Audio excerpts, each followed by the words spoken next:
વર્ષ સત્યપ્રકાશ વિદ્યાપીઠના ઓનલાઈન લેક્ચરમાં તમારું સ્વાગત છે। આપણે ગણિતના વિડિયોમાં પાઠ્યપુસ્તકમાં ચેપ્ટર નંબર 1 ભણતા હતા। તેમાં આપણે અગાઉ પાર્ટ 1 માં થોડું ઘણું શીખી ગયા। હવે આ પાર્ટ નંબર 2 માં આપણે જોઈએ આપણે વર્ગીકરણથી આપણે જોવાનું બાકી છે। આપણે અગાઉ વિવિધ આકારોને અલગ પાડ્યા હતા। જોડકામાં તમને શીખવાડેલું કે આપણે ગોળ વર્તુળાકાર હોય એને વર્તુળના ખાનામાં મૂકેલા અને ચોરસને બીજા બોક્સમાં મૂકેલા। હવે અહીંયા છે સરખા આકારો જોડીને તેને જુદા પાડો। તમને બધાય મિક્સ આકાર આપેલા છે અને બોક્સની અંદર ચાર આકાર છે, વર્તુળ, ચોરસ, શંકુ આકાર છે અને નળાકાર આકાર છે।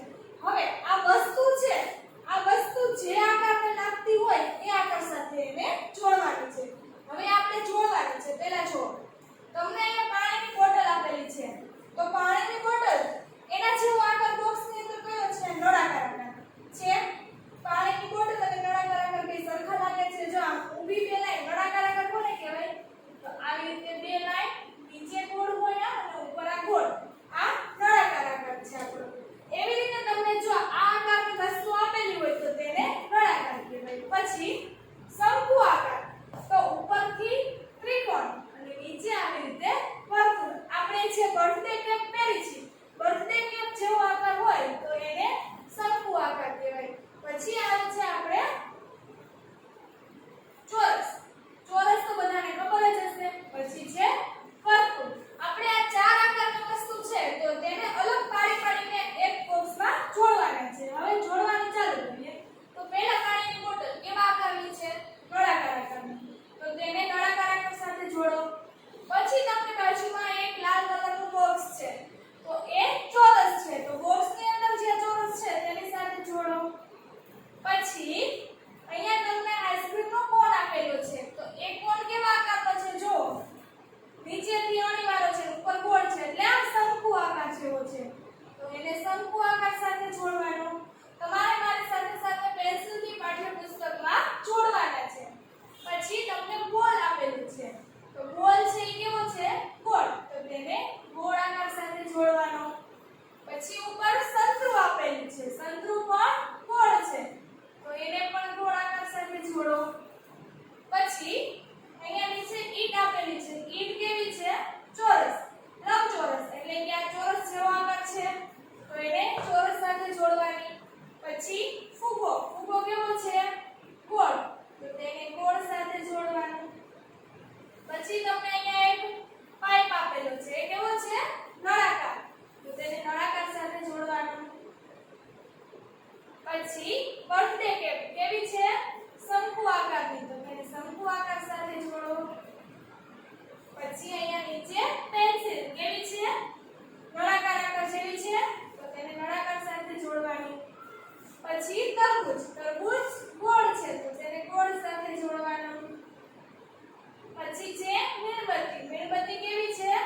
નળાકાર, તો તેને નળાકાર સાથે જોડવાનું। પછી ઉપર તમને શંકુ આકાર જેવો આપેલું છે ચિત્ર, તો તેને શંકુ આકાર સાથે। પછી ગિફ્ટ આપેલી છે, કેવી છે? ચોરસ, તો તેને ચોરસ સાથે। પછી ઉપર પણ એક તમને નળાકાર આકાર આપેલો છે, તેને નળાકાર આકાર સાથે। હવે તમારે આ તમારી રીતે જોડવાનું છે। અહીંયા મેં જોડેલું છે, સરખું દેખાશે નહીં, તમારે એક એક વસ્તુ જોતી જવાની છે અને પછી જોડતી જવાની છે। આગળ જોઈએ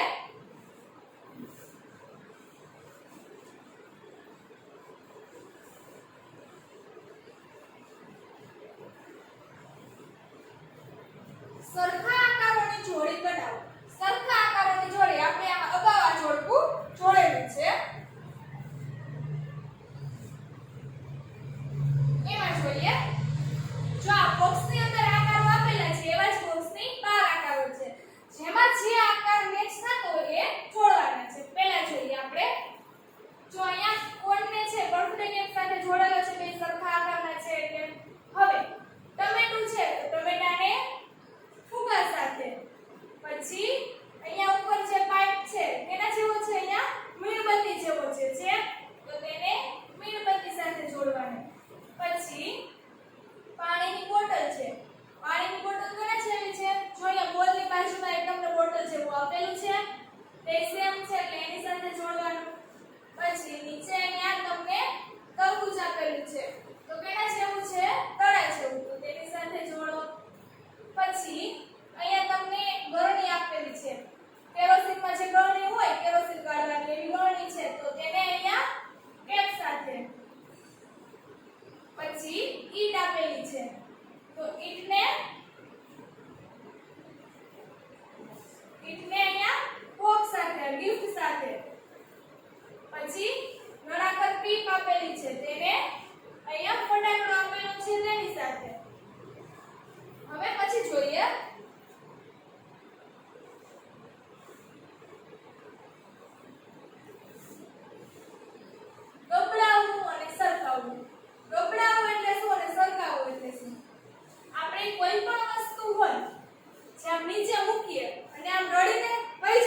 જાશે નહીં. હું આમ ઘા કરીને દઉં તો ડસ્ટર જાશે. એવી જ રીતે જો ચોક કે માર્કર હોય આપણે નીચે મૂકી, પેન્સિલ જ છે તમે બેન્ચ ઉપર ઘણીવાર રમત કરતા હોય સ્કૂલે, બેન્ચ ઉપર મૂકશો એટલે હાલતી થઈ જાય. તો પેન્સિલ છે એ ગબડીને હાલતી થઈ ગઈ કહેવાય. એવી જ રીતે જો તમે ઇરેઝર મૂકો તો ઇરેઝર ચાલતું થશે નહીં. એને તમે હાથેથી ધક્કો મારશો તો જ ઇરેઝર ચાલશે, તો તેને સરકવું કહેવાય.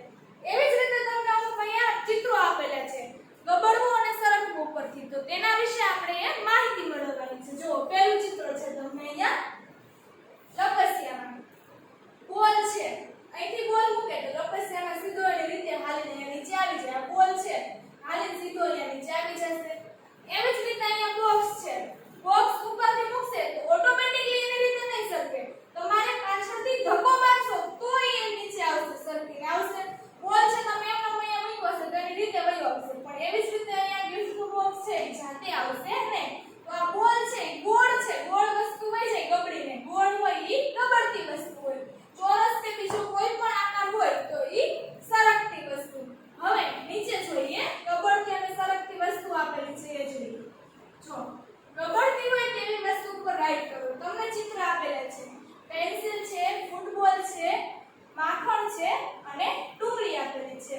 આ બટરનો બોક્સ આવે તે.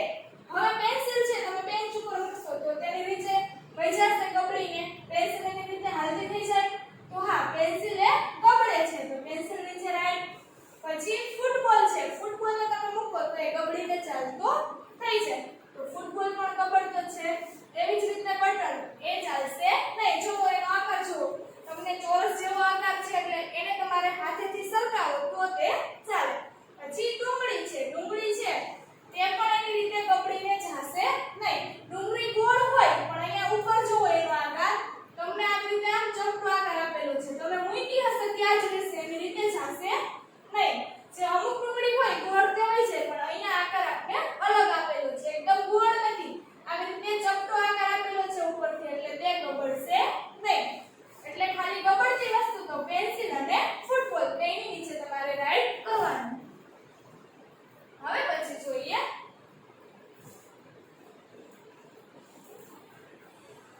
સરકતી વસ્તુ નીચે રાઈટ. સરકતી વસ્તુ કોને કહેવાય કે તમારે હાથેથી તેને ધક્કો મારવો પડે એ. નીચે મૂકો અને હાલતું ન થાય એને સરકતી વસ્તુ. તો તમને અહીંયા ચિત્ર આપેલું છે કાકડીનું, તો તે એની રીતે આપણે નીચે મૂકી તો હાલતી થશે નહીં, એ હાલતી થશે નહીં, તો એ સરકતી છે. આપણે હાથેથી ધક્કો મારશું તો જ એ જશે. પછી ટમેટું છે, તો ટમેટું કેવું હોય ગોળ, તો એ નીચે મૂકી તો એ રડી જાય ગબડી જાય, તો હા ટમેટું ગબડી જાય એટલે ટમેટું ગબડતું છે.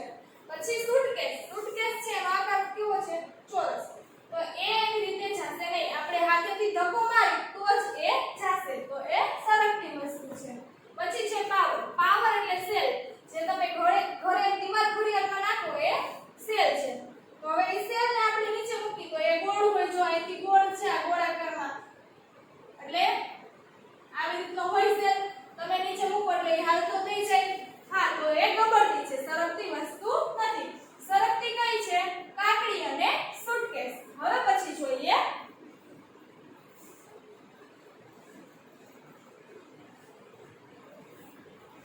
સમજદાર દાદી. સમજદાર દાદી એમાં તમને એક સરસ મજાની નાની એવી વાર્તા આપેલી છે, તમારે વાર્તા સાંભળવી છે ને? આપણે વાર્તા સાંભળીએ.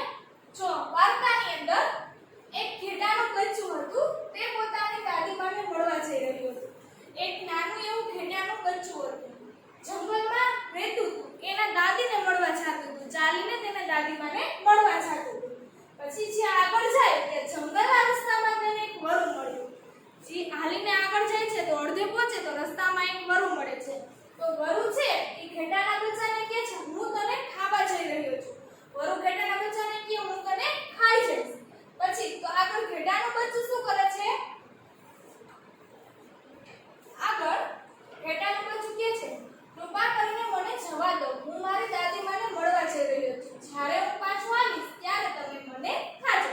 તો ઘેટાનું બચ્ચું છે વરુને વિનંતી કરે છે કે કૃપા કરીને મને જવા દો, અત્યારે હું મારા દાદીમાને ઘરે જાઉં છું, જ્યારે હું પાછો ફરું ત્યારે તમે મને ખાઈ જાજો. એવી રીતે ઘેટાનું બચ્ચું છે જે વરુને કહે છે. તો વરુ કહે ભલે તું જઈ શકે છે. એટલે વરુ કે હા ભલે વાંધો નહીં, તું જ્યારે પાછો આવીશ ત્યારે હું તને ખાઈશ, અત્યારે તું જઈ શકે છે. પછી એમ કહીને તે ઘેટાનું બચ્ચું તેના દાદીમાની ઘરે પહોંચી ગયું. પછી જોઈએ જ્યારે તે પાછા આવવાની તૈયારીમાં હતો ત્યારે તેમણે દાદીમાને વરુની વાત કરી. ઘેટાનું બચ્ચું છે એના દાદીમા પાસે પહોંચી ગયું અને ત્યાંથી જ્યાં પાછો આવતો હતો ત્યારે એના દાદીમાને વરુની વાત કરી કે હું જ્યારે રસ્તામાં આવતો હતો ત્યારે મને એક વરુ મળ્યું અને એ મને ખાવાનો છે, ત્યારે હું પાછો ફરીશ ત્યારે મને ખાઈ જશે. એટલે દાદીમાએ તેને એક યુક્તિ બતાવી. એટલે દાદીમાએ તેને એક આઈડિયા આપ્યો અને કહે છે જો તું જા આ ઢોલકમાં સંતાઈ જા. ઢોલક જે આપણે ઢોલ વગાડે લગ્ન પ્રસંગમાં એ ઢોલકમાં સંતાઈ જા. ઢોલ કેવો હોય? ગોળ. એટલે કે તું ઢોલકમાં સંતાઈ જા. એટલે ઘેટાનું બચ્ચું છે જો ચિત્રમાં દેખાય છે ઈ ઢોલકની અંદર સંતાઈ જાય છે. પછી દાદીમા છે એ ઢોલકને રસ્તા ઉપર ગબડાવે છે. ઢોલક છે ઈ ગોળ આકારમાં હોય એટલે આરામથી એની રીતે ગબડી જાય. રસ્તો આમ ઢાળવાળો હોય, જંગલનો રસ્તો હતો તો દાદીમા છે રસ્તા ઉપર ઢોલકને મૂકી દે છે એટલે ઢોલક એની રીતે ગબડતું હાલવા માંડે છે અને ઘેટાનું બચ્ચું એની અંદર હતું. ચિત્રમાં દેખાય છે જો આ ઢોલક રસ્તા ઉપર એની રીતે આવી જાય છે, ઢોલક નીચે ગબડવા લાગ્યું. પછી ઘેટાના બચ્ચાએ જોયું કે વરુ તેની રાહ જોઈને ઊભું છે, બેઠું છે. વરુ છે એની જગ્યાએ રાહ જોતું હતું ઘેટાના બચ્ચાની. પછી ત્યાં વરુએ પૂછ્યું શું તે કોઈ ઘેટાના બચ્ચાને અહીં આવતા જોયું છે? વરુ છે એને ઢોલકને પૂછ્યું કે તે કોઈ ઘેટાના બચ્ચાને અહીંયા આવતા જોયું છે? તો ઢોલકમાંથી અવાજ આવ્યો ના. વરુ છે એ ઢોલકને પૂછે છે પણ ઢોલકમાંથી ના એમ જવાબ આવે છે. પછી વરુને શંકા ગઈ એટલે તે ઢોલકની પાછળ દોડ્યો. ઢોલક રસ્તા ઉપર જતું હતું પણ ઢોલક તો બોલે નહીં. ઢોલકમાંથી ના અવાજ આવ્યો એટલે વરુને શંકા ગઈ કે આ કેમ અવાજ આવ્યો? એટલે એ ઢોલકની પાછળ જાય છે, જઈને જોવે છે પાછળ જઈને.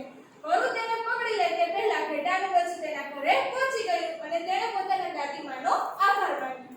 વરુ છે એ ઘેટાના બચ્ચાને પકડે એ પહેલા જ ઘેટાનું બચ્ચું છે એ ઝૂંપડીમાં વયું જાય છે અને બચી જાય છે. એટલે ઘેટાના બચ્ચાને આ યુક્તિ કોણે આપી હતી? દાદીમાએ. એટલે પોતાના દાદીમાનો આભાર માને છે. આ વાર્તામાંથી તમને શું શીખવા મળે છે? આપણે જે અગાઉ જોયું ગબડવું અને સરકવું, એવી જ રીતે ઢોલક છે એ ગબડતો હતો, ગબડતી વસ્તુમાંથી પણ ઘેટાનું બચ્ચું બચી ગયું. જો હવે આપણે વાર્તા પછી આગળ છે તમને બીજા પેજ ઉપર આકાર. જે આકારો તમારી જાતે કરવાના રહેશે. હું તમને સમજાવી દઉં કેવી રીતે કરવાના. તમારા મમ્મીની બાજુમાં બેસીને તમારે તે આકારોના જોડકા જોડવાના છે. તમારા પાઠ્યપુસ્તકની અંદર પેજ નંબર તમારા 15 છે, તેમાં આપેલા છે આકારો. આકારો તમને જો આ વિવિધ ત્રિકોણો આપેલા છે એ ત્રિકોણમાં સરખા ત્રિકોણ હોય તેની તમારે જોડી બનાવવાની છે. સરખા ત્રિકોણની જોડી બનાવવાની છે. એ તમારે તમારા મમ્મી હોય ત્યારે તમારે બનાવવાની છે. તમારા મમ્મી પાસે શીખવાની છે અને સરખા આકાર જોડવાના છે. પછીનું પેજ 16 નંબરનું પેજ છે. 16 નંબરના પેજમાં એક સરખા આકારોની જોડી બનાવો. એક સરખા આકારની જોડી બનાવવાની છે. જો આ તમને આકારો આપેલા છે એમાં વર્તુળ છે જે મેં પાઠ્યપુસ્તકમાં તમને જોડકું જોડવાનું કીધું, એક સરખા માપના આકારોની જોડી બનાવો.